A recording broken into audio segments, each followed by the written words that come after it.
study session. Today is Tuesday, March 21st. It's 5:07 p.m. We are convened as the Provo City School District Board of Education. We're meeting at 280 West 9 Point North in Provo, Utah. And we'll begin with a roll call. I'm Rebecca Nielsen, Board President. Jennifer Partridge, Vice President. Melanie Hall, Board Member. Lisa Boyce, Board Member. Meg Van Wagenen, Board Member. Carrie McCabe, Board Member. Gina Hales, Board Member. Derek Anderson, Business Administrator. Keith Hotel Superintendent. Okay, and we welcome everyone that's here with us who picked the time out to come sit in this great meeting, so we appreciate you being here. I will entertain a motion to convene. I move that we convene our study session. Thank you. Motion made by Board Member Partridge. Second? I'll second. Second by Board Member Hales. We're now in our study session.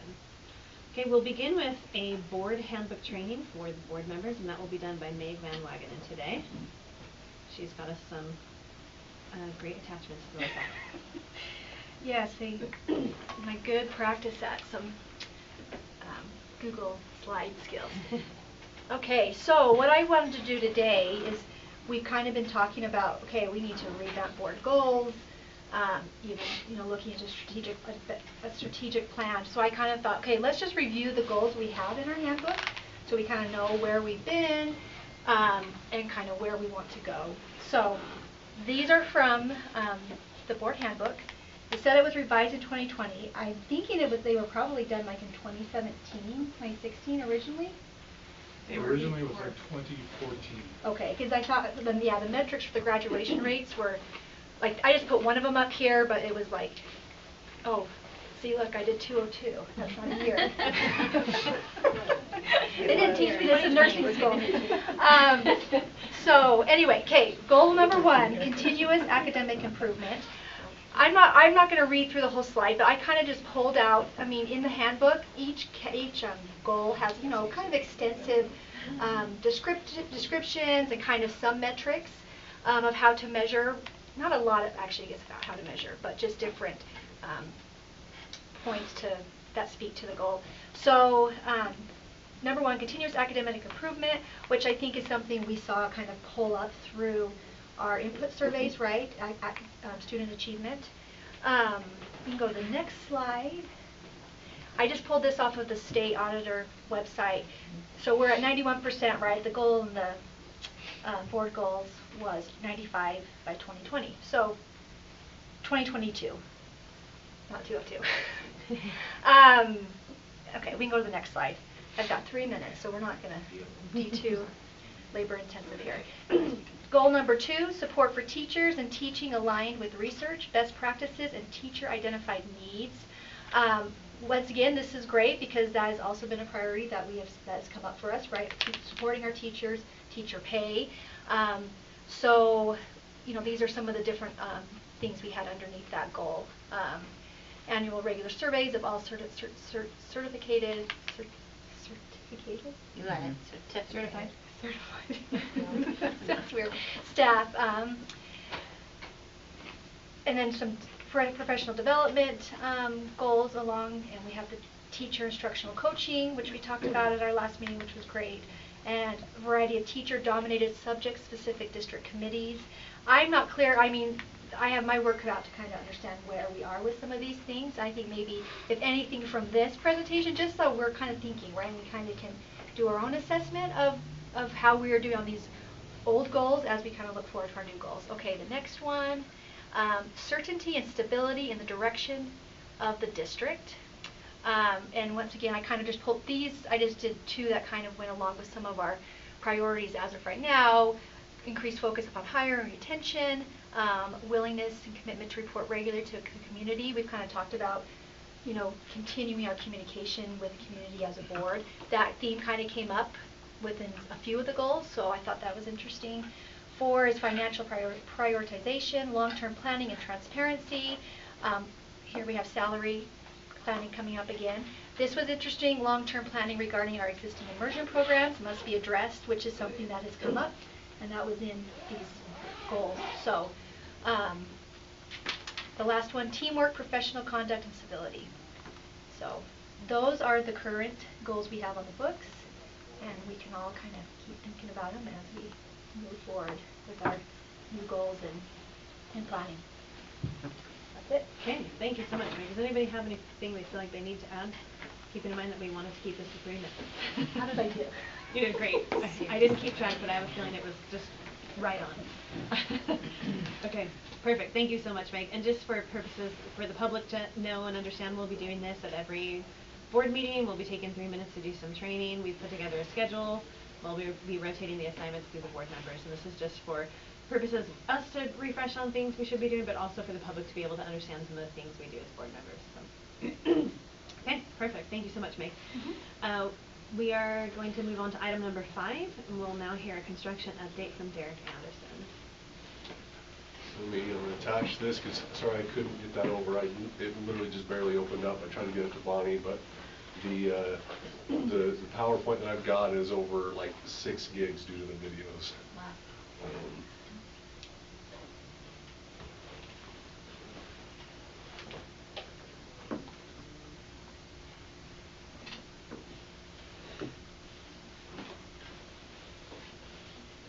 Yes, this is the March status of where the projects are at.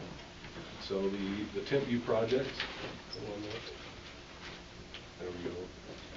So the Temp View project is coming along nicely. You can see what they've got now is the roofs are pretty much on, except for over the area where the media center is and kind of the commons area that connects the old area to the new area.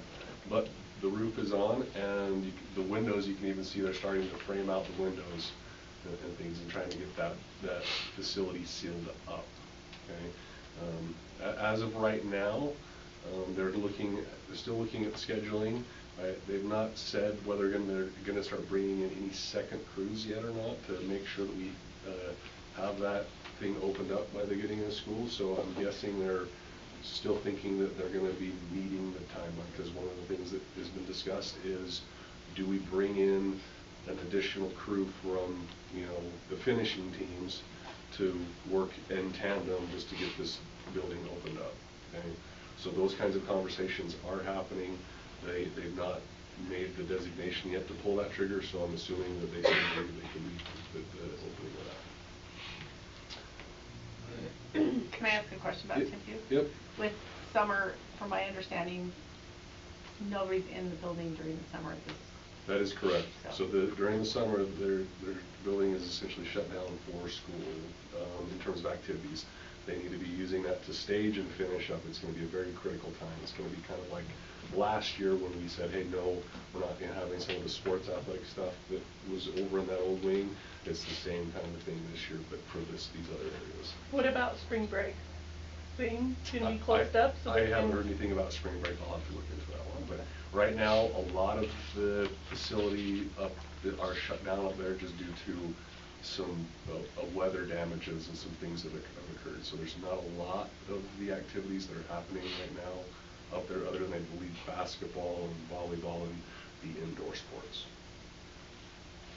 Summer school is going to be at the same time middle school this year. Shoreline, this one is actually really, really neat to see, okay? So as you remember, Shoreline was technically our last school to start, right? Meaning even the groundwork and everything. They started the groundwork on the Wasatch project before Shoreline. But as you can see here, this is drone footage from the east side looking west. Normally it's another direction. Oh, my way to the game. That's right. Yep. And so you can see here, this is the academic wing, and what you can see there, they're actually pouring concrete today, or this day. That's what that boom is, and what they're weaving back and forth. They're essentially laying the pad over in the academic area. Now, as we move further, right, we can see they've actually got a section of roof. That is actually a roof over the gymnasium area and the cafeteria. So this building is moving along very quickly, and right now the only thing that we've even had to touch the contingency budget for is some fees that the city has hit us up with. We have not had to even touch the contingency. This project is going so smoothly. So. Who's the construction company? The construction company is Westland Construction. And who is the? And the architect on this one is. Curtis Minor? was, they've renamed themselves. Core Architects, bingo, that's correct. But it was Curtis Minor. It was Curtis Minor. How much of that has to do with having it on a clean site and not? Because I know that was something that was kind of controversial, so I wonder how much that really has panned out. That's a good chunk of this, okay, because a lot of the issues that we deal with in Tempe right now are just due to change orders that were things that were unforeseen. These weren't in the original plans. We didn't have plans, and so we didn't know how to connect. And now that we have built this section, and we've got to connect it over here, well, nothing's jiving, so we've got to redo this. And it's just building on a flat, clean site with everything that's brand new. This is what happens, is that they just can move quickly. The Wasatch is on the clean site. But not flat. Not flat, there you go. Clean site. And You wanna tell them what the fees were for? and when I'm hopeful for that when the construction starts, that one will go a lot smoother too. What were the fees from the city? Just the impact fees, right? As you move over into a new site, there's essentially storm drain water, things like that that are. Oh, I thought it was because the neighbors were complaining about the road being dirty. Oh, no, that wasn't that one. They were And really, were those upset. unanticipated? Did we not know those impact fees were coming? Impact fees are usually hit. It's just it depends on where if you want to have it as its own separate line item or just have it be part of the overall project. And so they don't plan to have it as part of the overall project and not call it out as a specific line item, which is why we just put it through contingency. So. Okay, but we're grateful for the dirt. It's coming along very nicely. It's nice to see. Watch that for all that backfill. Yes. There has been some, I'm actually going to pause it right here. There has been a request to have a walking path down through this area, okay, which was from an individual patron. Yeah. This area is not our area, okay, and so that's what I ended up letting the individual know. Hey, we're happy to connect an exit out the south side once the city has improved this area. Right? We don't want to be steering kids through a muddy field that is unlit in the middle of the winter or late at night or early in the mornings, things like that. So until the city actually puts in the improvements, we'll work. But the second they're in, we'll be happy to essentially open that up. That was brought up in the neighborhood meeting. Yeah, because if it pulls them off the street where there's cars, that's significant. Yeah.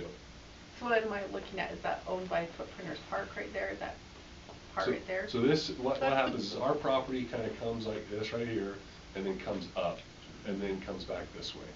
So what they're hoping is that this little, it's like a dirt parking lot that's just dirt and muddy, and what they're hoping is that this south entrance, or the south area of the property, has a gate access and a concrete walking area that kids can essentially walk from that south end of the southwest end of the valley through that area and not have to be on the busy roads here and directed to the front where all the traffic is. And that road leads to the new soccer fields too. Terry, in the community count, they want that pathway? Yeah, they asked about when Derek and I went to the District 3 neighborhood meeting and talked about shoreline. They asked about, is there going to be access back there, because it's basically a swamp. Well, exactly. This round here is essentially a swamping area. It's a detention basin. Derek told a funny joke, and it didn't go down well. It went down. There was laughing. Funny. There was laughing. They asked if we would open this up, and I said we absolutely are. We're going to put a zip line from our property down into the pond. Yeah. No, but ultimately, what they see is this all. But we also need to keep the filling kids out safe. with houses and stuff. They foresee all this continuing to fill out, and then needing an access point, so that way it's not so much congestion. And I actually like that. If the city were to turn this into a parking lot, it could be essentially a third drop-off zone area that kids could walk into, and it could easily help congestion there. Is that something we could talk with the city when we have our joint meeting? Because we're going to Yeah, talk about but we transportation. would also need to put bike lanes on that road, which is gonna be like 1400 south, I Okay. think. Meg, could you do me a favor and like send that in an email to me so I 1200 don't south? forget that? Yes, yep, I'm Yeah. working on, yeah.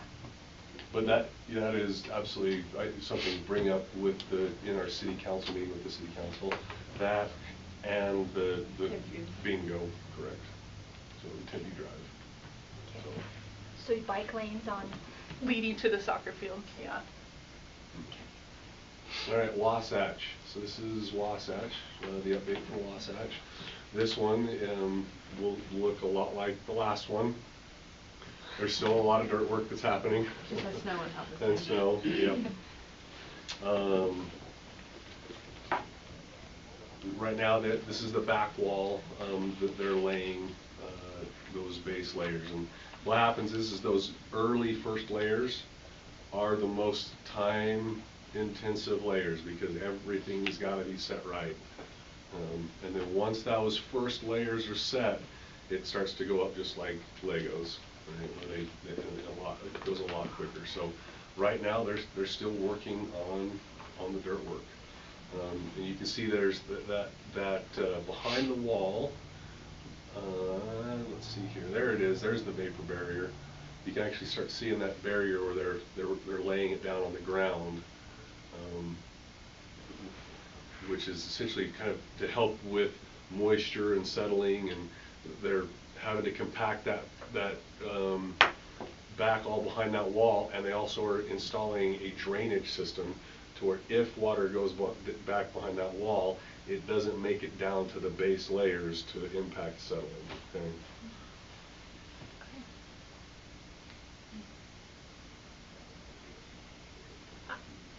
Probably everyone knows this about me, but some of the problems we've had where Tempe lives with the settling and the piers we've had to put, we're just We're not worried about that worried. because this site is very rocky. Huge boulders have been pulled out of the site. The reason why Tempe has such settling problems is because it was built at the base of a Right. drainage. Okay, I And it was just didn't nothing know but if they sandy. were- Yeah. okay, Yep, correct. So that is the update. Here's the one update on Wasatch, okay? Right now, we're getting reports that they're working on Sundays, right? And they're working on Sundays is because they're worried about the timeline.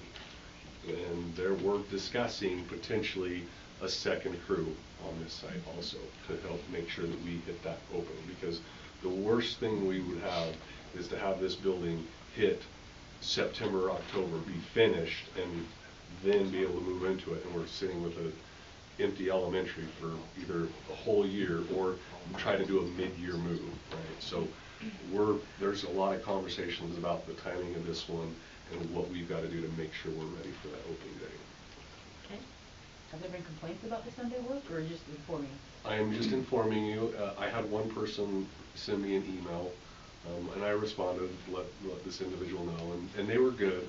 They just were wondering, trying to understand expectations, and I just said, look, we're kind of at a point on this project that if they're doing everything they can to try to make the start date of this. So it's just due to some delays. Okay. So. Can I ask one question? Yeah. When I was at the PTA meeting at Wasatch, they brought up the concern about because of the changes on the floor plan in the gym. That's been corrected. It has. I just wanted to follow up on that. So that's been sent back. They're working on it. As of right now, there was they figured out the way. They're not going to have to increase square footage. Okay. Right? So they figured it out to not increase square footage and still be able to use everything and have that extra corridor to Right. where they can Kids get into the to back. lunch Yes. without having to do some temporary, Yeah. because I would hate to And have I to do haven't- something I haven't- temporary in a brand new school. Correct. And I haven't had a cost estimate, but my recommendation will be to whatever the cost is, just approve it, because it's improves the functionality of the school, but we're not improving the overall footprint. We're just moving some walls around to make it more functional for the school. So I would, when that one comes forward, I would recommend that we just approve that, because it will be a better functionality for the school. So I have the 30-second version of what the problem was. So here's what the way, when we collapsed down and there was that extra corridor for the double hallway, what happened is they were using that extra hallway as a means to get access to the back side of the gym, so that if they had classes in the front side of the gym, they wouldn't be able to get to the back side without walking through while they were having a class going on. They're going to be running gym And during so lunchtime. this is creating essentially a walking path to get past that and not disrupt that class. They would be there. Thank you. Okay, great. Anybody have any questions for Derek before we move on? Okay, thank you, Derek. Yep. And back to Derek. Another one? For our large purchase request. Yeah, so you got, I believe, there's 3 of them on the agenda. One of them is going to be the Panorama contract, and there was some added schools to that one, which is why that's pushed it up over $50,000 a year. We already have it, it's already a contract we're doing, we've just added schools, and that's why it's now over $50,000. The second one is the Cache Valley Electric invoice, and that's our E-rate. Okay, so the way that works is E-rate's a federal reimbursement program. We pick up infrastructure with our technology, they reimburse a portion of it back. This is essentially the approval of us moving forward with that whole purchase to then, so that way we could submit it out to E-rate. And I believe the reimbursement rate's around 50%. Yeah, it's around 60, 50 to 60. Is it up a little bit now? Okay. So yeah, that was 50 to 60%. So we're spending $220, but we're going to get back 160 or 70. Bingo. So the last one is, okay, this is one, is, the last one is a wall at Wasatch. So here's what happened with the wall, is there is 2 sections of the wall, and I apologize, I'm going off of memory right now. There were 2 sections of the wall that they did not know if it needed to be the block wall or concrete wall that was poured, right? And so they held off on the bid, and they waited until they got into the construction to say which would be better for the entire project. Once they got to that point and they were working out the angles and the connections and stuff, they said, okay, this is the cheaper option, go this route. And so that's what you have now in front of you. The wall's pretty much done and installed. It's just, this is the final piece of what that wall package was. And this is what was in the budget? Yes. Yeah, we knew this was going. Okay. Does anybody have any questions for Derek on these? What schools were added to this panorama? Doug? Any panorama? Or Todd? Todd's got that. Awesome. All right, I'm learning. So, Panorama, we've added a credit tracker. Okay. So it's impacting primarily our high schools. Okay. So just to give you a background on Panorama, because I'm sure there are questions in the community about this, and there's a lot of misinformation, I believe, and misunderstanding about Panorama. We entered into an agreement with the state office about 6 years ago. At that time, we were looking for a tool that would help us more readily identify kids that were off track for graduation. We were making a big push to reach the board's goal to improve our graduation rate and reduce our dropout rate. And we knew that by unpacking our data, we might be able to identify those students much sooner that need help and to intervene. And so as we were looking around, we came across this opportunity with the state office. They were starting a pilot that was contracted through the state office, and it was funded by the state legislature for Panorama. And so we brought it in conjunction with the state office, and it simply sits on our student information system on PowerSchool and provides us the ability to do some analytics. And so all the data that we're pulling is actually our data from PowerSchool. So we're looking at academics in terms of grades, we're looking at test scores, we're looking at attendance, we're looking at behavior. and it's a pretty powerful tool that allows us to really drill down to those kids that are at risk. About 2 years after we started that, Panorama came back and said, hey, there's an added feature that you can add. We do this survey, we call it an SEL survey, but it's really a survey that gives you information about how kids feel about their school, how they feel about their academics, Many schools are using it. Are you interested? And so about 4 years ago is when we started the survey piece of it. I know there's a lot of confusion because in the last probably 2 years, people have been kind of focused in on this survey piece and the fact that we call it an SEL. It simply is another way for us to gauge how a student is interacting with their school, with their teacher, with their academics. We've tried really hard to ensure that we're transparent about this. When we looked at the survey, we took the questions, we sent it to the state office, who had their own attorney vet them to make sure that this is not some type of psychological profiling. I know that that's a confusing piece. In no way is it designed to be a diagnostic.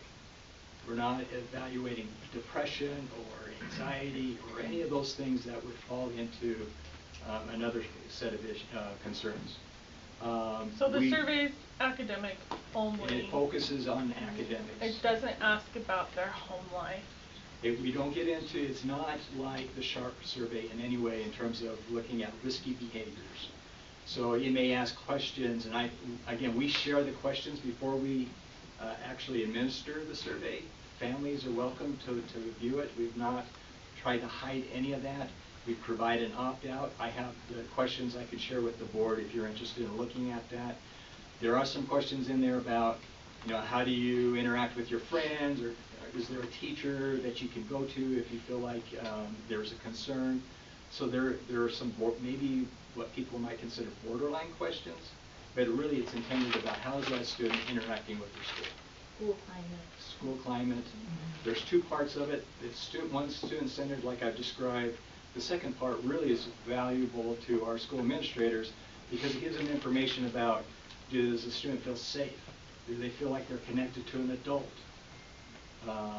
Those types of questions. Is that data then attached per student within your system? So the individual questions, it does attach to their file in Panorama. Okay. So that when we're sorting at kids that are at risk, we can look at their academics and then also see how they are perceiving their interaction with the school. The second part of the survey, which is purely about school climate and school safety, it's not attributed to any particular student. It stays at the school level. I have a lot of questions. Okay. So you say the information comes from Power School. Is there anywhere else that it comes from? Just the survey. That's the only other data Okay. that's inputted is from the survey. So is this automatically inputted into Panorama, or does someone have to physically put the information into Panorama? The way it works is Panorama sits on the front end of our Power School and it pulls every night data from our Power School. Okay. So it's not an actual person. No. Okay. And which schools are now involved? All of the schools have access to it. In fact, I did a training last week. Even the elementaries? With an elementary school that was pretty excited about how it could use this tool to identify kids at risk. I didn't state this earlier, but I'll make the point. Because we're working through the state office, they vetted this for a non-disclosure agreement in terms of data sharing. None of the data that's in Panorama, that's our data, is shared outside of us without our agreement. So each individual school's data is not shared with another school, and within our district, we also put in firewalls about need to know. That's part of FERPA, and so we have leveled who has access even within the district. So all admin have access to their school, but they don't necessarily have access to other schools' data. And Panorama doesn't have access to our students' data. Other than the inputting and the formatting of the data for us to use. Okay. Do teachers have access to Panorama, or just administrators? They can if we provide them access, but they would have a teacher level access point, which would only be the students they interact with. They wouldn't have students from other classes.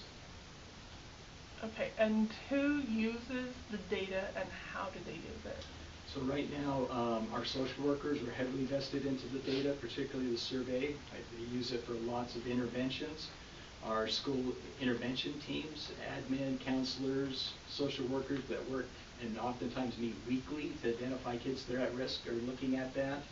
On some occasions where and I can't name them off the top of my head, but I'm certain that there's some teachers that may also have access, but it's only in very small numbers. We've limited it to the teacher level at this point simply because there hasn't been a push or a need. And to give teachers a tool that they're not necessarily asking for may not be really beneficial to them at this point. But we're ready to go if and when they're wanting that kind of data to their class, for their class. Is the data used for marketing, profiling, or any futuristic credit system? Absolutely not. We have a non-disclosure agreement with Panorama. Is the data about the student's home life or social emotional learning? The only questions are tied to how that student ties back to their school, their academic work, and their interaction with their peers at school. Okay, can I ask my questions now? Okay, so I noticed in one of the things, are we using an old version? And so part of this is an upgrade to a new version of Panorama? They're adding new features all the time. Okay. They've been really responsive. In fact, the only reason we're here to you tonight is because we've added this new feature of credit tracking. Okay. So they've been really responsive. This is school credit tracking, right? That's right. Towards Grading graduation. track. So not like credit, like a credit card. No. Just checking. I just want to make sure. Only in our financial classes. Okay, so what's the total cost then? That we're paying, Derek, what's the total cost of this now? It is 51,000, 51,000. And that's because the state, through their contract, they're picking up the other part of it. Okay. Is that a license fee? It is. And which school districts are using it, do we know? I believe Nevo's added, Jordan, Canyons, Granite, Ogden is heavily vested into it. It's expanding pretty quickly. Again, this was we got it on the front end as a pilot with I think 3 other districts, and it's expanded across the state. Okay. And so what's the feedback from administrators and teachers and social workers that use it? Yeah, I know the social workers are heavily vested in it. After, I can tell you, meeting with an elementary school last week, they were thrilled about the power of what this tool could provide. I'm done. Thank you, Terry. Sorry, would the elementary schools have a survey associated with this, or just the tool in terms of attendance? We have been surveying for the last probably 4 years since we started this, and it's 3rd grade to 12th. Oh, 3rd to 12. Oh. 3rd through 12th. And is it once a year or twice a year? Twice a year, beginning of the year, end of the year. Okay. And it's opt-out, is that There correct? is an opt-out. And how much time does the survey, instructional time does the survey take? Approximately 35 to 45 minutes, depending on the age level. I know some of if there's been a complaint that I've heard is that at the lower levels, the younger students, the wording of the survey is a little challenging. It has to be read to them or kind of unpacked for them at times. The survey is might affect added. the validity of Yeah, the survey. there's some things there in terms of the validity of the assessment, the reliability of it, and Yeah. so we're teasing through that with them right now. Okay. And do you get feedback from teachers that they think that, are they supportive of this use of time? Do they feel? I haven't heard either side of this. I think teachers are always looking to maximize every minute with their students. Yeah, that's why I'm just wondering. And so, it wouldn't surprise me if there are, obviously, if you're not seeing the immediate feedback to your class and your instruction, you'll always be a concern. Okay. But it hasn't risen to my level. Do you mind if I just pitch in? So I know at Centennial we do it during PAC, and we've found that the students finish it in PAC time. So we don't have to adjust our bell schedule. It doesn't take any class time. 1 PAC period and they're done. Okay. Any further questions for Todd? Thank you, Todd. Okay. Let's go ahead and move to our item number 7, and we'll go back to Derek for the school fees. Okay, so what you have in front of you is the updated school fees schedules based off of some work that the secondary has done and put together. I know that there's going to be still some more discussion between now and next year in terms of working with the two schools and their fees, but as of right now, this is what you have before you to adopt as essentially the second approval. Doesn't mean this has to be final. Okay, we can still adjust it next month if we need to, but legally we have to approve this one to be in compliance with the state requirements. Okay, but we can go ahead and adjust it any number of times. I don't suggest we change our fee schedule monthly, but I was going to say, the goal is to not, right? Yes. Okay, we don't want, okay, great. But there is no, once we do this one, there is no requirement saying we can't do it, or we shouldn't or anything like that, but. So how would somebody, like, let's take Timken for example, if they wanted to change the fee schedule for some activity, what would they have to do? Normally what they would do is submit it to, it goes into Devin, and then Devin would then update the fee schedule. Todd gets the update also. Todd and Keith end up discussing it. Then it comes to the board for approval. Twice. MOMI doesn't get Every that? time it has to come twice. It doesn't go to MOMI first? Well, they're the ones that initiate it. They're the Oh, ones okay. that initiate it. Okay. Questions? I noticed that Avid, John, on Dixon has a fee for it. I didn't realize that. They charge a fee? Binder and use fee, but it minimize that as much as we can. Okay. And do we find that kids are having, I would really love for all, especially, the population we're trying to target may be the one that struggles with that? Correct, and we make it clear up front that fee can be waived to all of our students who participate. Great, thank you. Fee waiver fees are, all fee waiver disclaimers are sent out to all of our families. Okay, thank you. Okay, any further questions? Go ahead, Jennifer.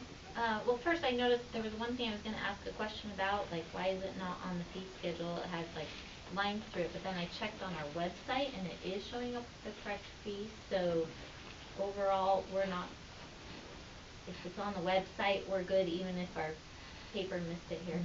The Like, website for should be the example, official one, that is correct. Because I checked in Centennial's field trip that we had to do separately this year with like zeros right now, but it's on the website, so we're good. The website is correct. Okay. All right. And then, I don't know, I've just had some concerns, which I've talked with some people about, just seeing what we can do to better align between our two high schools. There's some really big discrepancies in certain things, trying to cheerleader at one school versus another, or a lot of fee differences. And would it be okay if we had Todd share a little bit of the work that you guys are working on about that?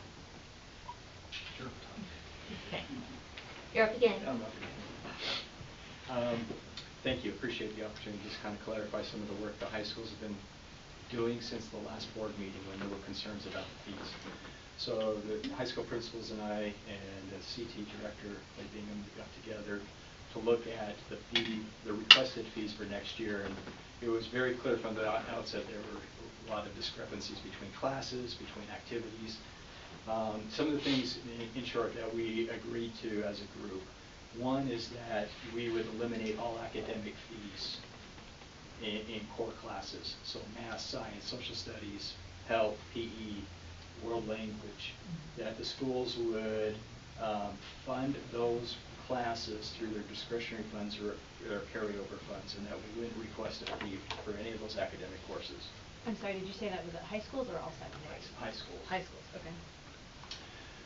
In addition, we agreed that if there were fees that we weren't necessarily planning to charge this next year, that we would remove them from the fee sheet simply to help our community understand and not confuse them.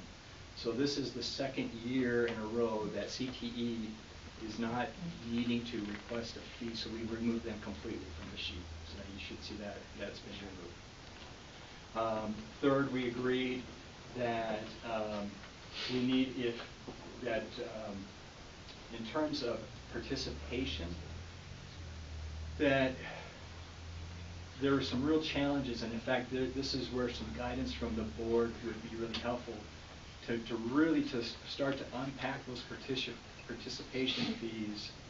We need some guidance on the board's philosophy of whether or not schools should supplement those activities through the general fund.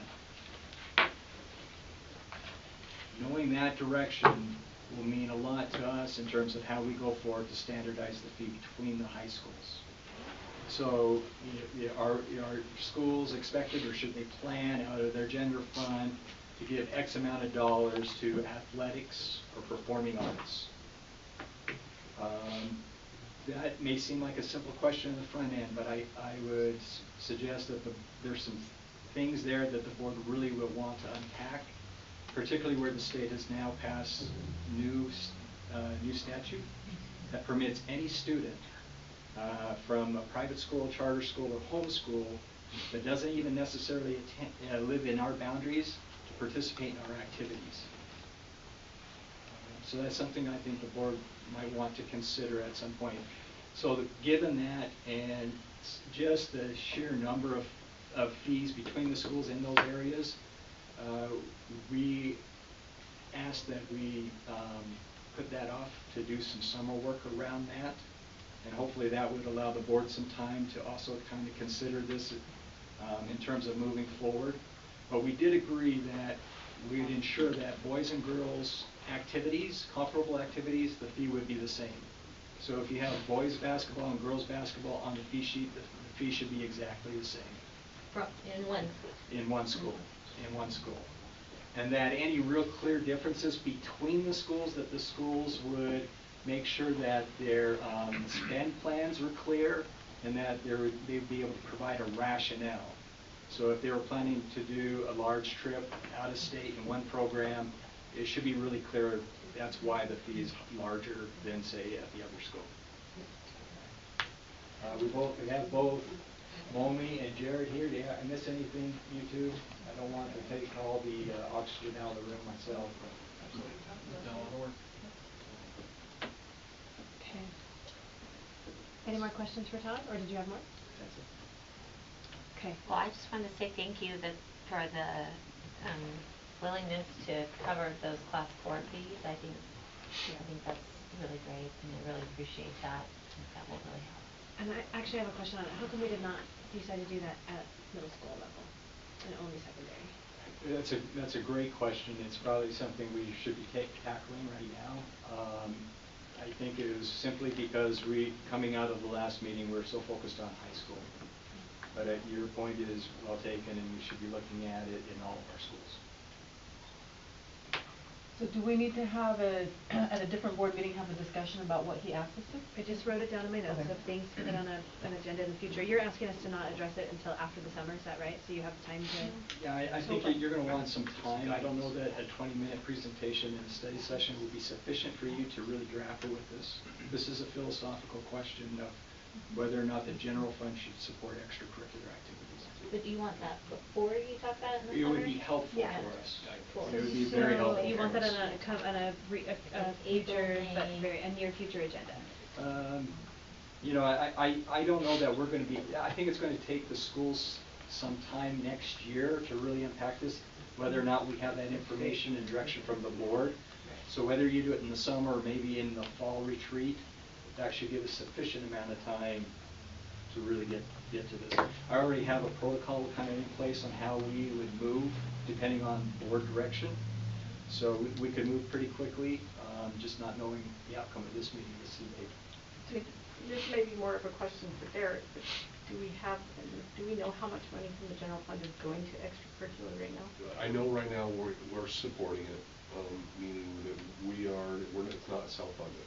I can't remember off the top of my head the total dollar. But it's something you could come up with. And the amount that would be to eliminate this year, I believe, is $600,000. But I believe total, it's... So the high schools they heavily subsidize probably $500,000 between the two. Already being Those sports and performing arts already. To take away all the other fees, that's an additional amount, which that's the focus that we'd like to do first is the curricular and co-curricular in the school day, so that there's enough resources there. But the schools, the general fund is already heavily subsidizing both at the high school. So about 250 a piece. About 250,000. That's not coming from your high school budget necessarily, it's coming from the general fund. From the general fund. Are you guys putting anything from your personal school budget towards it as well?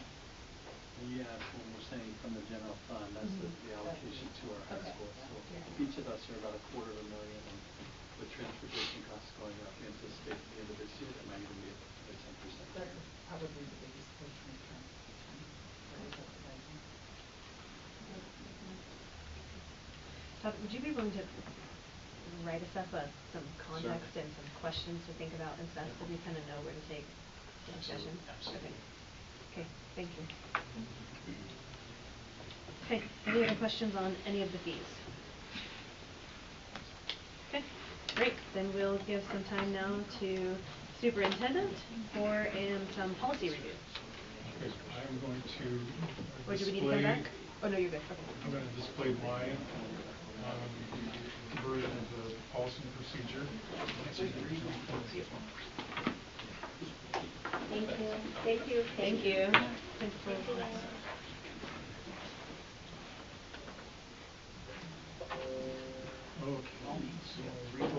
So, board, you're well aware that we talked about this at the retreat. So this is the policy itself, and you remember, I'm sorry to be repetitive on this.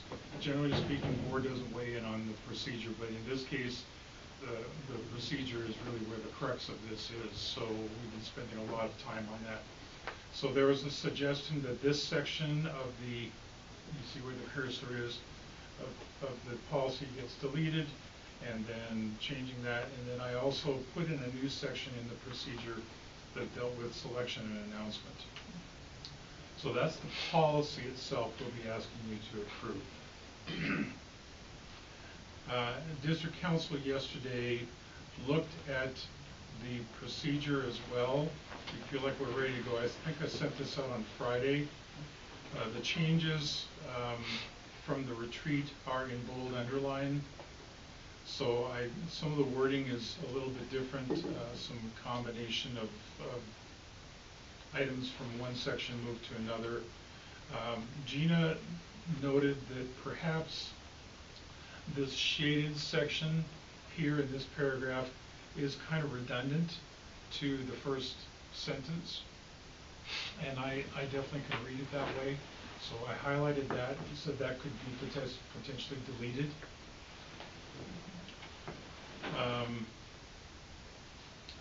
Other bold underlines are coming along here periodically. We weren't sure, remember in the retreat it wasn't clear whether or not it was going to be monthly, alternating monthly, whatever. I just put periodically, and you can work that I out. thought we weren't using retreat anymore. We need to make an official motion, and I'm going to make it. And I invite you to fire me. I fire you on July 1st. Number 9, I just kind of reworded that a little bit. Such removal may occur with reasonable cause. Gina also suggested, and I made a slight adjustment to it, this colored section here. Students should be prepared to articulate their understanding of a student representative's role on the board. So that would be what they would be speaking to in their 2-minute presentation to the board. Then a couple of grammatical things throughout, and some inclusion of other items that had been mentioned in the quote, retreat, unquote. And then I added the selection and announcement section of this just to kind of tie it off, just to be clear about what the process would be from that point forward. So, what do you want to do with it now? Gina, I'm going to turn this over back to you now for any additional information. Sure. I sent you guys an email with this information just so that you'd have time to think about it. And I had it all pulled up, and then my computer said it quit. Anyway, so as I was looking for, like, I looked to, so Salt Lake City School District is the district in the state that I know of anyway that really has, like, they do this process. Other ones have some different, anyway, they have student reps, but they're a little bit different, but Salt Lake actually has a student, like what we're looking at doing on the board. And I looked at their application. There were a few things that came up that I'm not tied to any of them, but I thought it would be worth bringing up here. The first is that they require 2.5 GPA instead of the 2.0 that we're requiring, and for the 2 preceding terms instead of 1. And I see some merit to doing both. I feel like if we change it to 2.5, well, so then I had Todd go look at, because we had tied their GPA originally to athletics. And so I asked Todd, what's the student government? You know, because I think that's a more analogous thing. So he said one high school has a 2.0 requirement and the other has a 2.7 plus, so 2.7 cumulative and term, the preceding term, and then they can't have any F's or I's in the previous 12 months or previous school year. And so if we were to change it, I think 2.5 actually lands in the middle of that. If we choose to keep it at 2.0, I think that's fine because we should be able to look at their grades and kind of see. My main concern with a 2.0 wouldn't be that I think that those students should be excluded. It's that this is going to take time from them. And if they're at 2.0, the likelihood that they could then, you know what I mean? I would feel guilty as a board member requiring them to come to all of these meetings if they're at a 2.0. And so that would be my concern. However, having said that, we can work around it because we can look at transcripts and decide if we think where we think that is.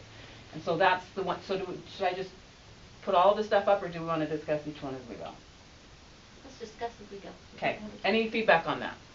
I had a couple say 2.5, and I had one say 2.0. So That was me.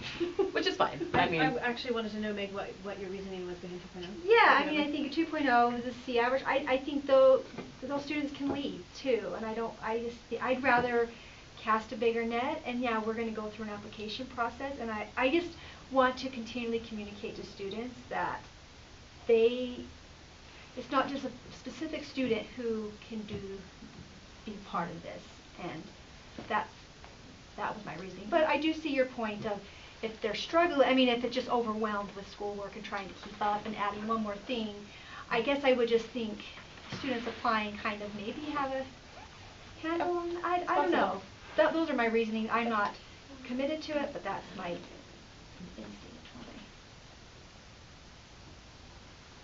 Okay. That makes sense. I mean, I was one who said I prefer 2.5. And it's for the same reasoning. It's going to be a pretty demanding job. We all know this is a demanding job. We put a lot of time and stuff into it. So my suggestion would be, let's leave it at 2.0, and then let's kind of get a feel for it for this year. Let's see how it goes, let's see what happens, and then if we feel that we need to adjust it, we can adjust it. Yeah? Yeah. Yeah, I think it's a messaging thing. My thought was, could we then go change it, because we had said for the previous term or semester, can we do it for like the prior year, So just like Salt Lake, so they said the preceding 2 terms, and so we could say 2.0, but for the preceding 2, they said terms, but I don't know what that means. Well, for us it would be So we have quarters or semesters. Okay. Yeah. I would say 2, because if you're at a 2.0, let's make sure you're at least maintaining a 2.0. Yeah. For the previous 2 courses. So for that. I'd say for the year? school year, because they're Okay. applying in April-ish. So for that school year, the current school year. We do have a student who's raising a hand. I don't know the protocol on whether we should call on them or not. I'm happy to let the student give his I'm fine. opinion. Yeah, so I'm a student. I've been working on this a little bit, but so with the GPA requirement, our thought process is very similar to. So how do I say your last name? I know, Van Wagenen. Van Wagner, board member Van Wagner's, where it's sorry. No, you're good. You got it. You said that. Basically, whereas we want it to be as inclusive as possible. I do believe though that Salt Lake has a reserve member, basically that if the member is no longer meets that criteria or is basically is unable to do it any time, that the reserve member can take over for them, which is something you might want to consider. But That was one of the things. If I can offer another perspective, this is a minimum standard. Yeah. You might get Yeah. most of the applicants are 2.8 and above. but you might have an exceptionally good candidate who's a 2.1. And so it just means that you get to include that other individual in your selection process. So that would be my suggestion, is to keep it at 2.0 and see what happens. If we decide we need to move it, we can move it next year. But the term we want to look at is a full school year? Did we say that, or half of a year? I think we should be looking at a full school year. Full school year, okay. So I'm going to change this up on there to year, Thank you. preceding school year, okay? All right, we're ready for number 2? Yep. I'm going to try and go, we're almost on schedule, so I'm going to try and keep us there. This one, and maybe this is something that we just need to work out with Todd. Do we want, well, Salt Lake City doesn't require a sealed transcript or a printed attendance record. They actually just have the school sign off, a school person sign off and say, you know, they meet the requirements. However, in our just preceding discussion, we may want to see their grades. If they are on the edge, we may want to see their grades just to make sure that we're not adding extra burdens to a student who may be struggling in the long term. Is that something we can get access to, or do they have to provide it to us? It would have to be provided. They would have to provide it to us. So, and now, that's what it says is in ours, isn't it, that they have to go to the registrar to get that, and then they'll turn it in with their, yeah. I'm fine keeping it then. I was originally thinking, it's a quite a list for them to have to gather. It's a pretty big, there's a lot of requirements there, and I thought, let's make it simple for them, but. However, Todd. Yes. Do the schools charge for transcripts? No. How about so attendance records, they get that from who? From the counselor from the school. So do we want to see attendance records, or should we just have that be, Todd, I'm going to lean on you for this. Well, we're asking for parties, like, that they're not truant, Right. So we want to see that. Okay, so we want to see. Yeah, and I think what I'm hearing me say is, how do we want to vet this? Do we want to vet all these items at the board level, each and every one of you? Or do you want to defer to maybe the school administration to sign off and they've done the vetting to ensure that they've met the minimum requirements? We can go either way with that.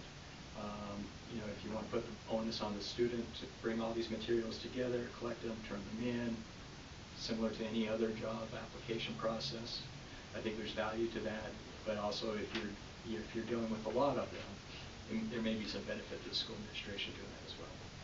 We could just also be very specific. We want you to check their attendance and make sure it's this. And we then want that's you, more work on the administration.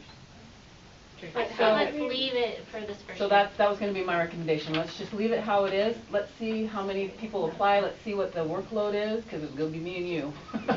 So let's see what the workload is, and then we can adjust as needed.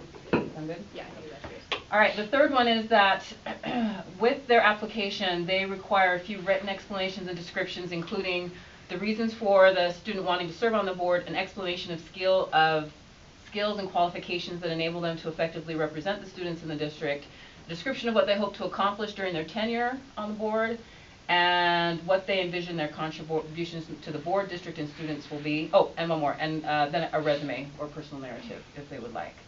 I kind of like that. But that is also a lot of stuff. And this year we are giving them not a lot of time. Do you notice Salt Lake do the interview process like we're planning to do, the in-person interviews? That is a good question. I do not know that. Because I thought those could be A lot good of those interview could be, questions. yeah. Well, and that was what I was thinking. If we did that, then that wouldn't be, not necessarily, well, I mean, we could ask them follow-up questions, but then we wouldn't have to have them do the 2-minute speech to the student's reason. I can't call on you. We should know your name instead of the Yeah, my name students. is Will. Will, okay, yeah. great. We can call you Will now. Go. I Go can ahead. speak to Salt Lake's Sure. interview process. So the way that works is they will submit their applications, which then goes to a committee of, I believe it's the student body president, and then a few administration officials, and then I believe it's some teachers, at which point then it gets narrowed down into another committee, and that's the committee that actually does the interviewing, and the board is still kept out of that, and then that higher committee then reports to the board as a whole. So. I kind of like that. It's too late for this year. They're but also I kinda bigger like it. districts. I'm also Yeah, concerned resources. that eliminates independence kids. Doing it at the school level. Yeah, Yeah, if like it's at the doing it school at the level, Yeah, okay. then I want the independence kids students to have the option to apply too. I want them to feel welcome Yeah, I Sure. agree. to apply. And Gina, I'm sorry I didn't think of this sooner when you were asking for feedback, but when I'm looking at this application list, and maybe it doesn't matter, but I was just wondering about moving honors and awards received up to say personal resume. Yeah, I comma, think that would be good. Noting responsible activities, Yeah. whatever, comma, honors, comma, awards received, like, that's all one thing. I Yeah. just think a student thinking, oh, now I've gotta go get a copy of every honor and award and then put it in my packet like you would for like your The 1 in 5. Sterling Scholar thing combined. or whatever, and that's. 1, 5, I think, wouldn't 2 also be there? Yes. Yes. So So 1, maybe 2, personal resume 5. including, and then you might. Including Yeah. any activities, Put it all up any in awards, number one, honors. right? Yeah. 1, 2, Just 5. shorten the list if I'm a student. Yeah. Yeah, And you're right, they're all, it's all the list of what you're It up should all to. be included in our Yep. resume. Okay, so combine those. I agree. Gina? Yes. Can we talk tomorrow? Yes. Sorry. No, we're good. This is why we're having this. So what do you guys think about having those questions be in there, or a couple of the questions, or whatever we, I think that would give us a good feel for the student and their reasons for wanting to do it and things like that. Like, I'm a fan of that, but Do we already have an essay? no, there was no I essay like that, prior. no. So this is not an essay, it's just questions on the application, am I misunderstanding? So it is just a written, so there are three or four written, so a written explanation of, a written description of. So it's like these an things. application, on an application they fill out, or they No, submit? they would just Submit it like submit an it. essay? Yeah. And why don't, that's totally, I love the essay idea, but do we wanna give them like a limit in 250 characters or whatever? Yes, Oh, so it's we so can hard. include. Or less or whatever, not characters. Can we, I mean, I'm not, can't we just interview and ask them? I just don't wanna make it so hard. So what if we Kids trying to took, hit a word limit for a question for applications has haunted me for a decade of parenting, and I'm just here to say that's actually really challenging. It's a barrier to access for me as a grown-up almost. So if we could just ask them in person to share those things and thoughts with us, I feel better. but we're going to need to be able to narrow down, because I not think every. you can from what you've got. Right, but not every kid is going to get an interview. What Not a if- good listener. What if we took what's currently the interview question, or their understanding of the student representative on the board, make that something they write about in the application, and then we can use these more specific questions Yeah. that Salt Lake has in the interview. So A would be on the application, and B and C would be, sorry, it's in the email that I sent. Yeah, I'm So looking. reasons for wanting to serve on the board would be what they would write about for the application, so we could have an idea. And then explanation of skills and a description of what they hope to accomplish. And it would be on would be interview questions. Is that right? Or sure, you could just say, please attach a personal statement answering some of the following questions. I don't know. I mean, we have a student. Yeah, Rebecca. if you just change those to interview questions, will you be leaving them on the application so that they're like aware of the questions and they can think about them Good before they go to the idea. interview? Yeah. Especially with C, that's something they're gonna need to think about. I'm fine with leaving them in the application. I mean. Well, no, one of my concerns was, that's gonna be a long. It's long. It's That's a gonna long be long, application. and that's gonna be long for them to write, it's gonna be long for me to read. I feel like one question on So it, I think, one essay I think question. A, reasons for wanting to serve on the board, and then we can wordsmith it, Keith can wordsmith it, to say, you know, and be prepared, and maybe we can put that, and be prepared in the interview to talk about these other questions, but A and D, which D is the personal resume, the personal statement / resume, would be in the application, so B and C would be, okay, I got it, I think. I would personally, I mean, I like letting the students know what their interview questions are, but maybe not put it on the application part. Okay. I'd leave it more just, why do you want to serve on the board, and maybe some of them will hit a few points that we are going to ask in the interview, but then that means they've been more thoughtful about it without us prompting them. Okay. But then the ones that are going to get that interview, we're going to contact them and give them a heads up, right? So in that, hey, we want to interview you, here are the questions we're going to ask, then they still have time to think about the answers to their questions. So whoever receives an interview will then have the questions beforehand that they can think about. That's I my like suggestion. that. I like that. Okay, A and D are application, B and C are interview. Okay. And then the last one is that the applicant must be on schedule to graduate with their class. I like that. I think that's a no-brainer. If they're not on schedule to graduate with their class, then I cannot justify taking their time to do these things. So, if we agree with that. Okay. that was all that I have. Thank you for your Okay. input. So we'll I- be able to approve this, this will be as discussed in study session with the changes. And then we can, okay, and then Todd and I have some midnight work to do to make sure that the application and everything matches. Okay. And Bonnie and I talked, we'll get this posted by 1 o'clock tomorrow afternoon. Thank you. And then Todd told me, I don't know if he's up in the night, but it will be available to either turn in digitally, electronically, or... So I've been working with Caleb in the communications department. As soon as we make the changes that you've made this evening, as soon as we adjust that, we're ready to go with communicating out to the schools. But the question, and I think Terry asked it last time, some of the students were asking if they could submit it electronically, and they can do either, correct? Paper or electronically. Okay. Thank you. During the school fee discussion, I noticed the Provo High student government fee is $490 and Timpew's is $100. And under the superintendent's approved travel list, Provo High student government is leaving in May to something. They do a retreat, it's an actual real retreat. Yeah. Okay. So the question is, would the student board member be appointed by the time to be able to go to this retreat? And would they have to pay the fee? Or should that come out of the board budget? Let me have a quick look on my... So thank you for making me aware of that. I think the best course of action is for Todd and I to discuss it, work with Keith, and then make the decision. And then if we want to take money from Derek, we're going to have to talk to him too. So we can talk about it. And then we can report back. No, I'm glad that you mentioned that because it would have come up later anyway. Because even Independent doesn't have a student government fee, so... I think it would come out. Yeah, that's it. Thank you. I don't know if Timpview does a student, I'm only just left if they do a student government They something. should be appointed prior to that trip. So Yeah, that they they, tell us yes, it's later. possible. Okay. Well, we got some things to think about. If we comp that fee, then the rest of the student government may want us to comp that fee. So we have some discussions to do, and then I will come back and report to you guys what we discussed. Fee waivers are still applicable, waivers right? still If they count, if they are not able to. Yeah. Awesome, thank you. So, Yeah, but it's not student government. Yes, the student. Yeah. But they will be attending the class with the student government. I see, okay. So it's like, come to the class, but you can't come to the retreat. So we gotta figure that out. We have some things to iron out as we go. So thank you for bringing that to our attention, and then we'll figure it out. We'll just fly by the seat of our pants like we have been. Thank you. Thank you guys. yeah, thank you, all of Gina. you. Thank the students, thank you.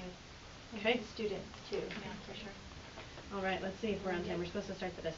Oh, We're we're 10 on minutes time. back. Well, that's not too bad. All right. We're going to give some time now to Travis Cook, our Director of Alternative Education, to talk to us about Slate Mountain. Are you good if I'm here, or where do you want me? Wherever you want. Okay, Where do you feel comfortable? I'll go right here along. There you go. Yeah, sure. Thank you so much. So Travis Cook, Provo City School District Administrator over Youth and Custody Programs within the district. And Bonnie, if you wouldn't mind on board docs, if we go to the org chart, that's probably not a bad place to start. So a couple of things, there's a PowerPoint in there that you can have a look at if that's of interest to you. But let's just go to the org chart if we can, and then I'll... I don't have that prepared. Hold on, let me Oh, find it. sorry, no worries. Yep. We have it on. We have it on ours. We board can doc. bring it up. But I made a list of the top things that I'd want to know if I was a board member about the youth and custody programs, so we can get to that too. But long story short, youth and custody programs are a response to geographical realities that currently hold youth and custody students. So you just happen to have within your boundaries State Psychiatric Hospital, 72 beds. Slate Canyon Youth Center, 72 beds. A day treatment program of 22 slots with Wasatch Behavioral, and a 12-bed residential support program through Wasatch Behavioral. So that constitutes your youth and custody program within Provo City School District. All of those funds are taken from the youth and custody line item at the statutory line item at the legislative level, flown, they're bypassed through the state board and come directly here to the LEA. The org chart's probably an easy place to start just for context. one of the biggest reasons that I think Superintendent wanted me to come before the board today was to address the names that are going to change. So rather than having Provo City School District, Oak Springs School, in the Mountain Springs Pediatric Center, on the campus of the Utah State Hospital, we're going to have Slate Mountain School, which encompasses everything you see there. All the programs that I just listed. There are 3 other districts in the state that have a very similar structure. And again, it's a function of their geographic nature and the youth in custody facilities, not necessarily students, that are within those boundaries. So, just to draw your attention to some unique items that Provo has. So up in the top left corner, the Utah Parent Center District Consultant. We house the only statewide district consultant for the Utah Parent Center for all youth in custody students or youth in care students statewide. That's a new function that's been about a year and a half in the making. Everything underneath that are ancillary elements of any traditional school that we have in place. Everyone on this org chart has been in all the facilities that are on the org chart. So one of the things that was in place before I arrived was kind of a siloed relationship, which limited certain elements of this staff to certain locations. Now all of those individuals can work with flexibility across all platforms, systems, schools, sites, etc. You might note to the right of me, down below, there's 2 Check and Connect mentors that are trained and certified by the state board. They're also student and family advocates.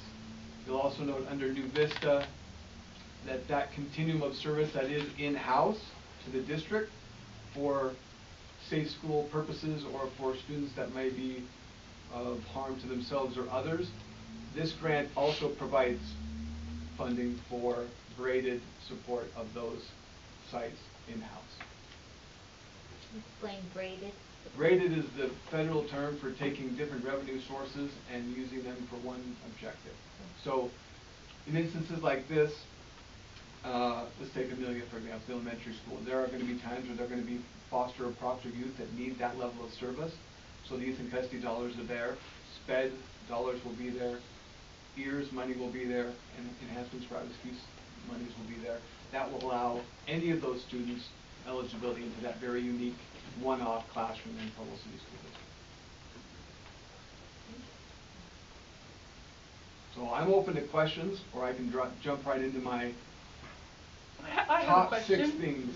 I noticed on your chart, Yes. we have social workers at every school, but I don't see one on your chart. Do you need one? That's a great question. So, do we need to provide that for you, or that's a great the question. state? So, by nature of the sites, by nature of the wraparound services that exist at the sites, we actually have even more, like just take the hospital example. MD, psychologist, psychiatrist, occupational therapist, recreational therapist, environmentalist, social worker in every unit on the hospital. Okay. So that's a really, really good point, but we're covered.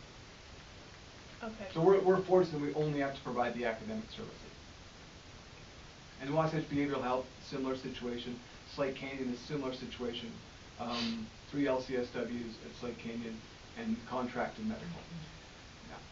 No, Terry, there is one school guidance counselor who helps. Yeah, I saw that. And that's ours, and Yes. it helps with graduation progress, and we have a lot of kids who Yep. do work their way to graduation thanks to Mr. Ballister. Yep. Do they use the Panorama program?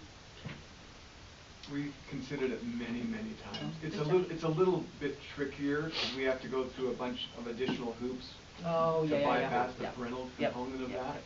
that, active parental permission through the agencies, and it just gets muddy. Understood. Yeah.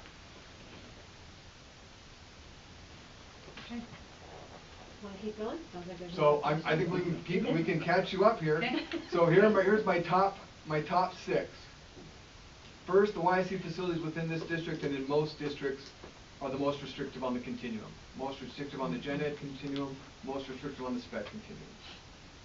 Youth in custody facilities, the eligibility, the structure, the ratios, all of that is managed separately from traditional WPU funding. the per pupil funding that the district generally navigates all of the services that you provide, right? It's a completely separate grant that funds everything you saw in that org chart. Number 3, the state board in code and in rule is directly responsible for the education of that student population. So the board chooses to insulate itself through contracts with LEAs to provide that service, which is how they do business in everything they do, right? For the education structure mirrors the institutional structure. So sometimes you'll look at that structure and go, oh, why is there a smaller ratio of student to teacher in that setting? Because the structure, every classroom, every teacher there has a classroom that was structurally constructed by the state for that purpose. So I don't ask for any funding that I don't have a classroom that was built by someone else and vetted by someone else to do that work long before now. Does that make sense? Mm-hmm. And then this is kind of a really important one. State Hospital, Lake Canyon, Wasatch Behavioral Health, although we have mechanisms to access their services, they're not part of Provo City School District's continuum. That we as an LDA are not able to unilaterally place students in any of these institutions. Does that make sense? Sometimes that's been an interesting conversation in years past, right? And it's always an interesting conversation because sometimes like, oh, we have a need. Can we just make a placement in the hospital? Unfortunately, that's not how that process works. Everything comes through the state, right? Yeah. Yes. So mental health authority governs everything that's mental health, juvenile court process, for just about everything else. And then even at the mental health level, Wasatch Behavioral Health, there is strict criteria that they have to follow for Medicaid reimbursement, all those wonderful things that has an onboarding process that's specific to them. And last but not least, this is probably a big one that people don't really think about, but what makes these settings complicated? What makes these settings complicated is that there has to be an adult present every time a student does anything. Anything. Line of sight, active, proximity, always. And so that's what makes the educational programming more complex from a puzzle standpoint, because there are only so many adults to go around, right? So we can't do lots of independent things with students. We have to do, very intentional, cohorted things with students to make them happen. Any questions for me? Did you want to talk about the change in personnel, the grant that you received? Yes. So as you saw in that org chart, we are now back to the same structure that was in place before I arrived, which is a principal, assistant principal type of role and a unified school. So we had someone that was in the Dean of Students role. The state really wanted us to have a more comprehensive plan, and so now we are under the accreditation window. Principal, assistant principal, all of those faculty and staff report under one school umbrella. I had a question. Yes. So when the students arrive, are they given do they do a IEP during intake? It's a really good question. So in years past, let's take the hospital for example. In the years past, the hospital was considered a special ed school. Unfortunately, it was never a special ed school. Right. Not all of the students that will arrive are either identified as eligible for IDEA services. However, nowadays with two very young, very active, very savvy doctors on the adolescent units, almost every student is going to be referred for special ed services.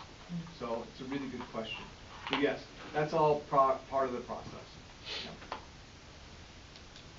Well, I guess I saw that you have a speech therapist intern. I was just going to say, I know there's such a high correlation between language disabilities that have gone undiagnosed often and students who might have displacement. So I just wanted to make sure that you feel like you have what you need from us to support that. Yes. So we're fortunate that a lot of the screening is done for special ed services by the district, by personnel in-house. Okay, great. When we need them, that's why they're listed on there, because sometimes when you think about a school, all those pieces are also part of it.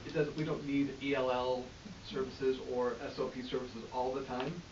But when we do, we have someone that's been over, has all the badges, can get in, all those good things. Yeah. What are some of your positive things, like the good things you've seen in educating students, or you listed in one of the attachments some of the extracurricular things they get to do? Tell us some of the So highlights. some fun stuff. Yeah. We have a teacher on site that's been a psychiatric for quite some time that has done variety shows for a very long time. The young men, incarcerated young men, perform at levels you would never imagine. I mean, my first, 4 years ago, my first variety show that I attended, there was a student that could flat sing. I mean, legit sing. But had never sung ever in his life, right? And if you were to look at him, you would go, there's no way he can sing. But those are the kinds of things. So we do a lot with Film Spark, we do a lot with Wasatch Music Academy. Everything that you see on that list come through the facilities annually. Okay, any more questions? Okay. I just want to say I work with these guys. It's one of my committees, and I really don't want to give it up. I think I may have to give it up because they do a great job without me. But I asked if I could stay because I enjoy. This is my peeps. I used to work on that chart, so I was one of the social workers on that chart. So you do a great job. Thank you for all you do. And thank you. Big shout out to Board Member Hills. She's been a part, and it's very rare to have someone with that kind of background with this unique program and population. We're very grateful. We're very grateful for the district as a whole, right? I've been in lots of districts. This district, as I always say, is small enough but big enough to do some really, really cool things. We're very grateful. We have full technology service in all of the programs. It's been very, very. All of the changes and all the things we've done wouldn't be possible without all the support of everyone from my supervisor all the way down the line. So we're extremely grateful. Well, thank you. We appreciate it. Thank you. Okay. All right. Thanks to Travis, we've caught up just a little bit. We're only 4 minutes behind now, which is not too shabby. Todd, your turn again for the dress code. A lot of airtime tonight. That's okay. And Alex too. Well, we'll see. You'll be my second one, whether we need to go that way or not. So appreciate the opportunity to update the board on the work we've been doing around dress code. I apologize up front for not getting this posted out to you sooner in a more timely manner. They're still trying to work through the proper order between the new policy committee and the board. And so tonight we're here to discuss the work that we've been doing, get feedback, and then we intend to take this eventually to the policy committee for final vetting. It's interesting when the board asked us to look at dress code back in the fall, just doing a quick kind of search, there's been a lot that's been written about schools and dress code in the last couple of years. It was surprising to me how much has been written across the country. This is a big topic. What's very clear from what we're seeing is, yes, schools can enforce a dress code. And it's typically under the guise of ensuring that there's not a disruption to the learning environment. Now, there has been language more recently that unpacks that, because that's really in the eye of the beholder what a disruption may be. The courts have talked about, really a disruption is more than a 5 or 10 minute conversation among kids that seem to cause a little bit of a stir. That would not necessarily be considered a true disruption to the school. So that's something that we've had to consider. The other thing that really came out, this is guidance from the Department of Education, is that dress codes should not be gender specific. Under new interpretations of Title IX, if dress codes are targeting a specific gender, then they may be running afoul of the law. And so that's something that we've also had to tease out through this. We recognize as we've started to unpack this, started to look at our current policy and procedure which we've had, that this is one of those issues that there are people that are going to be pulling us on either side. Either we're doing too much or not enough. and we recognize that up front. And so we're trying to thread the needle on this. As we looked at the procedure, it was clear to us that we could and should be more explicit, perhaps, on what is permitted as a minimum standard and what is not. And so we looked around the state, we found a procedure out of Granite that seemed fairly reasonable. We used that as a starting place where we began to process it with all of our administrative groups. So our principals, our assistant principals, the elementary principals, we've all started to look at this and give us feedback. And what you have before you in board docs is the result of that work. So, sorry, you got feedback from here? All the administrative groups. All administrative. Okay. Assistant principals, principals, elementary principals. And one of the things that did come out of that process is they want to stay consistent across all grade levels. They want to be somewhat consistent so that whatever is being enforced in one area is always also enforced in others. Now, that may look and feel a little bit different in elementary than in secondary, but it also gives us common language. Some questions, feedback at this point? I had the opportunity to speak to some Provo High students, and they brought up something that was really interesting. They said that the only people who ever report them for dress code violations are adults, and they thought that was really creepy. And I agree with them. Adults like teacher, like other in adults, yeah. Students don't report other students for dress code violations, so. I think they do sometimes, but I wouldn't say it never happens. I can think of an instance or two where it may have happened in the past. You know, yeah, but to your point, I think if there's a concern, it's typically an adult that's raising it. Yeah, and I hadn't ever thought of that, and I thought the student made a good point. So that begs the question, though, if you have students report each other for other stuff? Yeah. I don't know. I don't know, yeah, I don't know. but right. yeah. At the same time, students have adult supervision for a lot of good reasons. I mean, maybe the students won't report each other, but if there's something that needs to be reported and an adult is the one that reports it, I'm okay with that. Well, if we only went with student reports on everything in school, we'd be in trouble. Right. Well, I think what you're identifying is, the whole purpose of school. Students are the novice. The adults are somewhat the expert, and we're helping them guide through this moment in time, right? They don't have necessarily the experience behind them maybe at times to make the best judgments. And that's where we can gently, guide them. And I think that's the whole intention is to help guide students so that they're prepared to be adults and to guide the next generation. With fully developed frontal lobes. Yes. When they're 24. So, follow-up question. You said you got feedback from administrators. So have they seen this version that we are looking at, and do they feel this gives them enough direction for their site?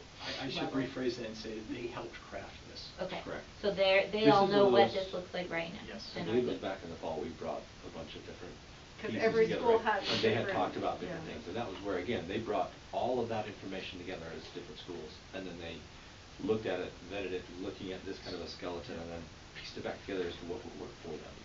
And a couple of things I should have highlighted for you from that work and what the administrators were saying. If you read through the introduction, it really tries to make it clear that we have to be in partnership with the parents, that we work together when it comes to the child and dress code and the dress standards. That we're not oppositional, we have to work with them, and I think the language there is really is intended to build that partnership.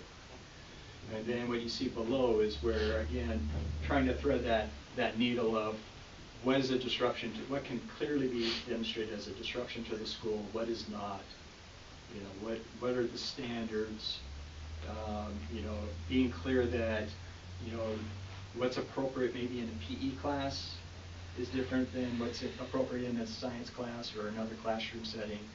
So we're trying to build some flexibility in that, without falling off the side on either end. So I remember with this, it was during a, Retreat. I don't remember specifically what was in front of us, but I remember being fired up about it. I read this, ready to be fired up, and I'm like, this is fine. Like, I feel like we, and I think, yeah, I like this. I think this brings the whole district into one, because before it was, this school's doing this, and this school's doing this, and we were hearing it from all over the place. So this brings us to one district policy. And this gives, I feel like this gives the people on site, the administrators on site, the ability to do what they need to do, because like you said, what's appropriate in elementary school may not be appropriate somewhere else. The one question I did have as I was looking at it was, because I make my daughter wear shorts underneath all of her dresses, even to church. I mean, is that, the undergarments must be covered at all times, unless they're upside down on the, like, or what do, were there those discussions, like? I think that's where it falls back to what's the appropriate dress for the activity. And the disruption that what they were doing caused. Does that make sense? Yep. I also think that if any parents are actually going to look at this, you know, it's a good discussion point to have with your own child, right? What are our family values on what's appropriate for school versus hanging out at home kind of dress and stuff too. So, but at the same time, we're setting minimums for our school. And we're also trying to help communicate with staff and other employees of what the basic expectations are. Yeah. So we're not asking for your approval on this tonight, just your feedback is excellent. This is a procedure, so generally speaking, the board doesn't approve this.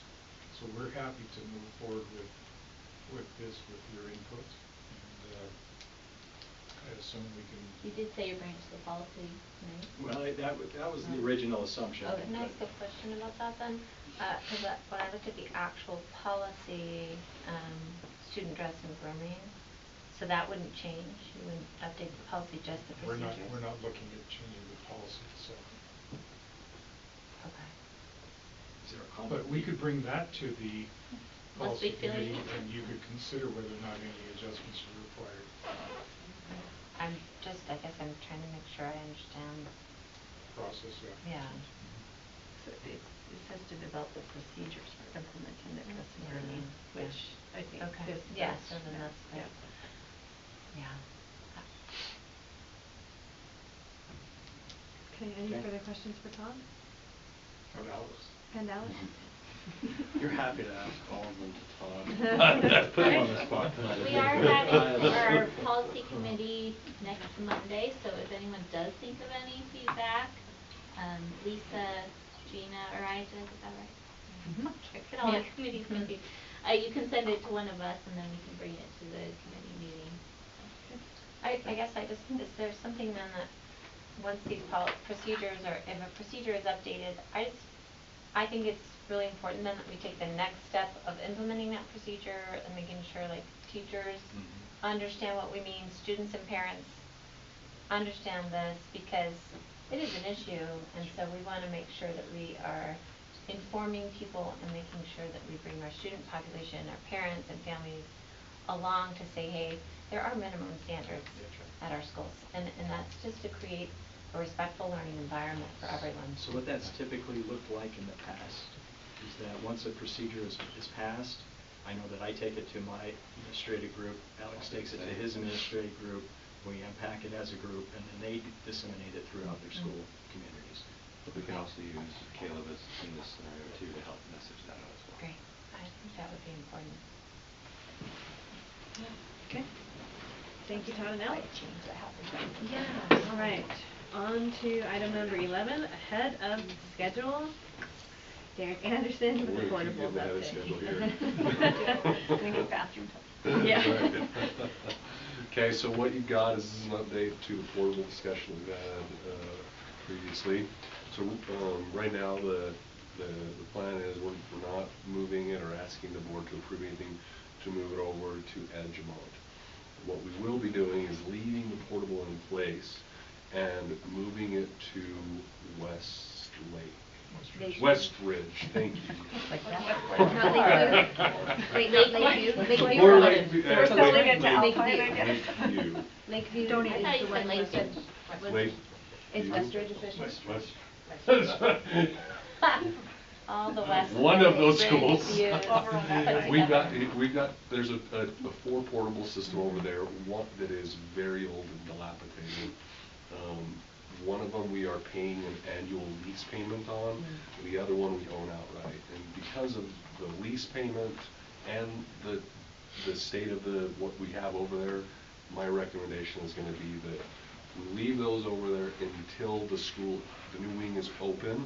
And At Timpview. At Timpview, and in the meantime, we will be developing the plans and getting costs to move it over to that other school and remove those other portables. So that way, when they're done over there, it can just be installed over there, okay? And then the other 2 will be completely removed. So we get rid of a lease payment, and then we'd be replacing the old dilapidated portable that's existing, so. And I'm sorry, I'm still unclear on which school, because when we had this conversation, you told me Lakeview, but now. I've You were- got the paper in my office. What I will do is between Okay. our break, I will go grab it and I'll get it Okay. updated there. Very cool. One of the two. Westlake, Westridge, or Lakeview. There is no What- Westlake. there's We no don't Westlake. want Westlake. It's Lakeview or Westridge. There it You're is. combining the two. Westview, Lakeridge. Westlake is Alpine's Alpine, that's it. Alright, we could sell it. Okay, does anybody have any Let's do that. questions for Derek about the portables? No, but I wanna tell you thank you, cause I Yeah. know that we were pretty unsure about Edgemont, and we did not like this. I appreciate that you were willing to explore other options and. That was the team that went and did it, definitely. I was just the moron that looked up the costs, so. Well, I'd say Alice, please make sure the school knows we appreciate that as well. Okay, awesome, okay. Let's keep going, cause we got a little bit of time. Anybody have any consent calendar review and questions? Why do you always look at me? Sorry. You're more prepared than I am every time. I would love to have question. like 6 minutes worth of questions, No. and then finish by I don't have 6:50 if possible. 13 questions like I did before. I only have 2. Sweet. So on the executive summary, Derek, on page 6, are you there? I'm opening. Okay. Okay. Lisa requested a new way of formatting the budget. So Okay, what I was get it? to speak for myself. January or Oh, yeah, that was February? January. Oh, yeah. Okay, Wait, so what? I was just wondering when that was going to take effect. So we never talked about a final changing Oh, That's anything. right, yeah, no, we chatted about it after that, and so to revisit that, it would be really helpful, I think, if we work towards a goal of being able to say, here's our expected year-to-date versus our actual year-to-date, just to give that number a frame of reference. Do you want both? You want Clear. both expected and actual, right? Right. Well, you'd want the actual for sure. Yeah. Right. Okay.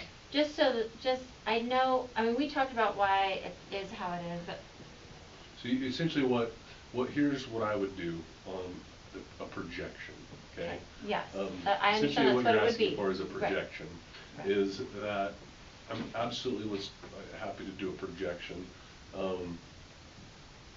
I don't necessarily know if a projection in a public document I see. that it is an official record, that's Mhm. kind of an opinion piece, would be the. And that's because you don't always know when costs and revenues hit and go out. That's correct, is that what happens is there's a lot of assumptions that we make, Mhm. because I don't control all of the Makes a lot of spending, sense, right? right. We have all of the schools that do all of their spending, we have all of the departments that do all of their spending, and if we have all of some departments that are, and schools that are looking at their budgets right now going, I don't know, spend, it can completely blow up the projection that we do in our department. And Jordan is a perfect example. They did not have a projection that was, it was essentially a mathematical formula before I got there. I really dove into it, built out their projection model, and ran it side by side, their old projection model, while I was there. And it ran great for 2 years. I literally one year had nailed the projection within 200 grand. But the one year that everyone went and rushed spending at the end of the year completely blew up the trend that had been established in the past. And so it went from nailing the projection, and all of a sudden we went $4 million over budget. So that's the Are there a lot of sort of costs that surprise someone in terms of when they're spent? Do you know what I'm saying? Like, if I have a budget and I have a set of what I think will be my expenses from personnel to supplies to I feel like I have at least a sense. Capital, I can see improvements being an exception to that, in terms of, that's a separate kind of thing in my head. But in terms of my operating expenses, I feel like I would know, you know, this is when I pay my licensing fees for things, so I expect that to hit during these months. Here's what I paid for my salaries. Do you know what I'm saying? In theory, you're absolutely correct. Yeah.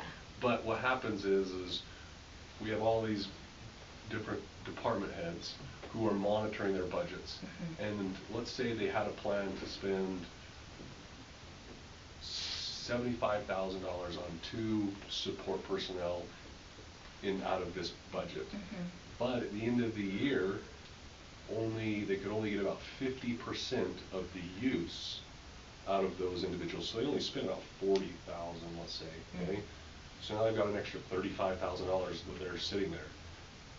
Depending on what pots of money, what can happen is schools go, I don't want to lose that, hurry up and spend it, find a way to spend it, and they spend it, depending on the type of pot of money, right? And no longer in the time frame that they had originally planned to use. Bingo, and for a different purpose. So there's so many moving parts that it's reliable projections are, you can make some decent assumptions on where you think you're going to be, but to nail it year after year after year is next to impossible. Could it just be like an expected, if we expected to spend X, but we've actually spent, and then there could still be an explanation, well, here's why it's more, or here's why it's less, but this was what we had expected? And so here's, and absolutely, we can build this out, and I'm not saying no, we don't. All I'm saying is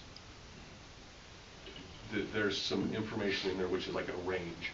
Or if this is the scenario, worst case scenario, everyone spends out and we hit our maximum spending, this is where we're going to land. But we could be as low as this, right? To me, a range with some caveats absolutely makes sense right there, because of it's taking into account for those other things. So we can absolutely, here's the thing, there's been nothing built out currently ever in the past where we're doing that. We've been entertaining conversations. Devin and I have had conversations. We tried to do it last year monthly. It got done twice. Right? And so there's a capacity issue where we've just never even done that here. And so we'll just have to build it out and have it built as part of our monthly process and just allocate time and resources there. So for that projection, we can absolutely do it. And if that's not something the rest of the board Well, is I just want it I'm more not trying to bully readable. someone, I'm just trying to understand. You know, if the public's looking at this piece of paper, they're going to be like, I need to have an accountant explain this to me, or I need to be a CPA. Can this be more readable to the accounting for dummies, right? And this executive summary, okay, so here's kind of the issue too, is this executive summary is a snapshot in time that doesn't take my department a lot of time, right? This is a report that is essentially out of Olio that we've already got pre-built, that we say, run the report, we then compile the information and do this. Now, the financials, like we have at the end of the year, that are very detailed and broke out, those take hours upon hours of time to compile and format it in that way. To break this down in a different format would require our team to go back to the drawing board and completely redesign this, understand what you're wanting, completely redesign it. We can do that. It's just getting a full understanding. Now, here's the thing. This executive summary is not required by law. There is nothing in this executive summary that this board is required to approve. The only thing the board is required to approve every month is essentially that warrant summary that is done. Okay? So if this isn't useful, my personal preference is let's cut that entire executive summary and come up with one that actually works. That way, we're not putting out a document that you don't want, and we're not putting together a document that we're just saying this has no use. So I love the Well, that conversation. makes more sense, I- that this isn't needed. I love the conversation, but it's definitely a bigger conversation in terms of helping understand what it is that you want to see, and in our department, then going and building it out. Okay? I think we should define why, like, what is value in us looking at it. I mean, I think, I'm not saying that we shouldn't, and that we Correct. shouldn't have eyes on the budget, obviously, but, what do we want out of it, and then what info do we need because of whatever our purpose is And what does for the looking public at it, want to right? see? Well, The and if we have to take a taxpayers. vote and we have to approve something, for me, I would just love one extra column between working budget and year-to-date actual that just said year-to-date expected, knowing that's a range or whatever that is, just to give me that extra piece of information to make this meaningful in a way where when I approve it, I am approving something that has meaning to me. Are we for approving what I the can see. executive summary? It's part of the consent calendar. It is consent Yeah, calendar. so if we remove it, then that takes away the problem? This piece never has to be approved, the warrant part. do with So the warrants, warrant, no, that the has warrant's to what be we approve, we approved. don't So we're necessarily not, yeah, approve when the we, executive we're summary. not, yeah, we're just approving the warrant. not That's the really executive legally summary. all that we have to do. Okay. We don't, this one, the executive, does not even have to be approved. But with it being here, are we going above and beyond Oh, by approving absolutely. it? So we are approving it, we just don't need to if we choose to take it out. So today, we will be approving it because it's part of our, Yes, this yes. summary, but we're going But if beyond it's what- problematic, we can remove Yeah. it. And here's what we can do, is we can go and explore possibly adding just a column of expected, but that's, when you go into, get into expected, that's very manual work, so that will increase the workload in our department, probably 10 hours a month, right, at a base floor. So just know that by the second we go into projections, we're gonna be adding essentially 10 hours a month to my department. Because at a minimum. projections require humans to look at things Bingo. and make And- estimations, and the executive summary that we're getting now is a just computer generated. generating Generated things. report. There's not a Bingo. way to Well, generate and those. we can kind of say we're 3/4 of the way through the fiscal year, where are we at, have we spent about 3/4 of our budget? That will not work, and the No. reason it will not work in this. Yeah. you- Which is why that's why the first, Right, that's why I'm which is asking. why, Yeah. I It don't, won't but I work, don't you're know good. that there's any Yeah. value in making, for me, I don't know it's worth all that extra effort for you to make those projections. Okay. fair Because enough. if by the end of the year, we're under 100% of expenditure, that's what we're looking for, right? I mean, maybe something you could do is if there's something like Devin or somebody in your, if there's something that comes up, it's just like something we should be aware of. Yep. You could bring it to us. Yep. Okay. Um, I do appreciate in the summary, like in board docs before the attachments, you know, you do say revenues are at this percent, we normally get the majority in these months. So that helps us understand some of that, right? Yep. And we definitely can expand this in terms of this, we have to do some compiling of this. My guess is this in terms of workload to compile this for our department, less than 5 hours. So it's not To as- add on projections, it would definitely add on at least 10 hours a month. I thought you could search like. Can I just interrupt? We really need to wrap up. Can we continue this in the business meeting? I'm totally happy to continue this conversation there. And I know you still have more questions, Terry. I only have one more One question. more. So is that okay if we continue in Mhm. the business meeting? Okay, perfect. Then, if you don't mind, we'll go ahead and adjourn, and is there a motion? we adjourn in 20 seconds. Okay, we are adjourned. Motion made by Board Member Claus. Should I say that first? So we'll come back to both of those. And we have 4 minutes, so we're supposed to start.